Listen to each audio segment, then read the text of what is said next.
Hey folks, my name is Dr. Colleen Sierra. I am a licensed clinical psychologist and the founder and executive director of Sierra Center for Behavioral Health. It's nice to see you. It's been a long time. And today is definitely a day that I need to come and talk because there is so much happening in the world.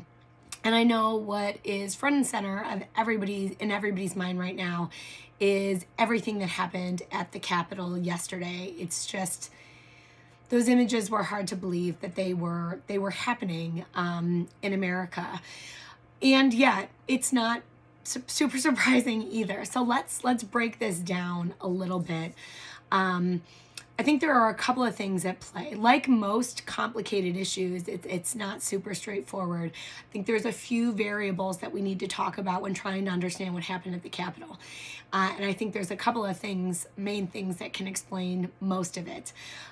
One is toxic masculinity, and the other is racism and white supremacy. So let's talk about what those things are and how they're basically part and parcel. They're hand in hand, different sides of the same coin. So toxic masculinity is maybe something that you have heard of, but may not fully understand what it is. So this is the idea. So Wikipedia says that this is when the adherence to traditional male gender roles consequently stigmatize and limit the emotions boys and men may comfortably express while elevating other emotions such as anger. So basically, this is, we as a society don't really allow men and boys specifically to be fully human. We say that the only emotions that boys are allowed to feel are happiness and anger. And anything else is gay or for pussies or is weak. And so that's toxic masculinity. And I think we need to expand that definition when it comes to white boys to include racism, because that's part of it.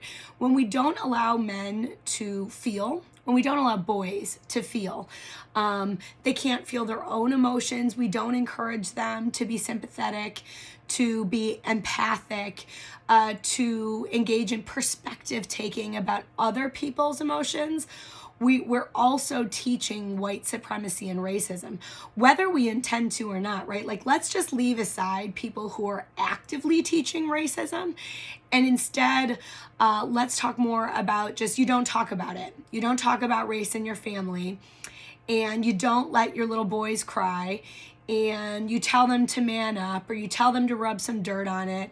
When we don't let them have feelings and we're not actively talking about racism and other people's perspective, experiences, and history, we are teaching boys racism. We are teaching them that their feelings, their experiences matter more than anyone else. So these two things really work in concert together. So what was happening yesterday? We know toxic masculinity and racism, but so what's up with all the anger and violence? Well, people are scared. People are really, really scared because what America has said is that the majority of us want a more progressive, inclusive place to live. And we want that top down. We want that in our policies. We want that in our government.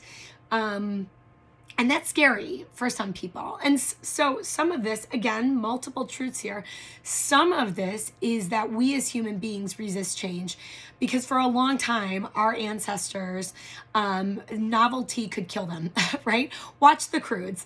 If you've seen The Croods, the dad in The Croods is like the perfect evolutionary example of why change is so scary for so many of us, because it could have killed us a long, long time ago. That is very much less the case now. So part of this is a biological thing that's been baked in, an evolutionary thing that's been baked in that we just have to keep pushing through. That's part of it. But when people are scared, and then you throw in toxic masculinity and racism, what young boys figure out is that when they're scared, they have to push it down, but feelings don't go away. when we push feelings down. They just get buried until they come out sideways or explode at some other point down the road. So fear manifests as anger, as violence, as aggression, because we applaud that for boys and men in America. And so people are scared, men are scared, they don't know how to deal with it. So it's coming out as anger and violence. And then when we have somebody like Trump in office who reminds men that you are the best and nobody else is better than you, white men, and you need to take back your power and you need to take back your privilege,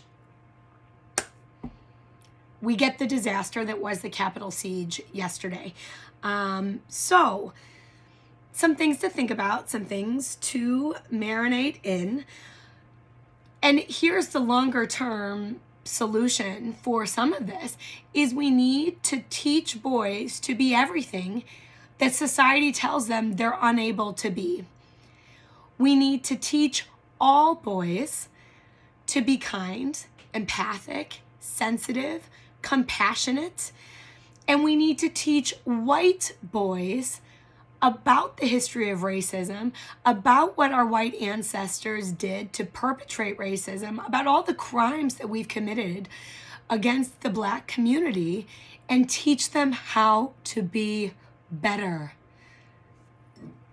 The time was 1,000,000 years ago, but that's not the case.